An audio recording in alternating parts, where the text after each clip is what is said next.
Sir, I demand in this August House to make paternity leave a legal right in India. Sir, हमारे देश में जब बच्चे का जन्म होता है तो बधाइयां माँ बाप दोनों को मिलती हैं, लेकिन जिम्मेदारी पूरी तरीके से माँ यानी कि मदर के हिस्से में डाल दी जाती है और हमारा सिस्टम केवल मैटरनिटी लीव को मान्यता देता है, रिकॉग्नाइज करता है। ये एक सोसाइटल फेलियर है जिसे हमारे लॉज रीइंफोर्स कर रहे हैं। सर, कानून समाज का आईना होता है और जब कानून में फादर यानी पिता की केयर गिविंग रिस्पॉन्सिबिलिटीज को मान्यता नहीं दी जाती है तो हम इंस्टीट्यूशनली ये संदेश दे रहे हैं कि पेरेंटिंग केवल मां की जिम्मेदारी, it is only and only the mother's job. मैं ये मांग करता हूं कि पैटर्निटी लीव को लीगल राइट के रूप में मान्यता दी जाए। केयर गिविंग सिर्फ मां की जिम्मेदारी नहीं मानकर जेंडर डिवाइड को और गहरा नहीं किया जाना चाहिए। अब इसे बदलने का समय आ गया है। सर, एक मां 9 महीने तक बच्चे को पेट में पालती है व्हेन शी इज प्रेग्नेंट, फिर नॉर्मल डिलीवरी या सिजेरियन जैसी मुश्किल प्रोसीजर से गुजरती है। उसे मेडिकल केयर, दवाइयों के साथ साथ अपने हस्बैंड की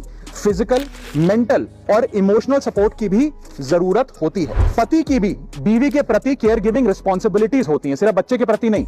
और ऐसे समय में हस्बैंड की प्रेजेंस कोई लग्जरी नहीं सर, बल्कि एक नेसेसिटी है। आज केवल सेंट्रल गवर्नमेंट एम्प्लॉइज को ही 15 दिन का पैटर्निटी लीव मिलता है, जबकि प्राइवेट सेक्टर में ये राइट या अधिकार है ही नहीं। स्वीडन, आइसलैंड और जापान जैसे देशों में ये लीगल राइट 90 दिन से लेकर 52 हफ्तों तक की गारंटीड राइट के तौर पे दिया जाता है। भारत में 90% वर्कफोर्स प्राइवेट सेक्टर में है, यानी कि अधिकांश पिताओं के पास ये अधिकार है ही नहीं।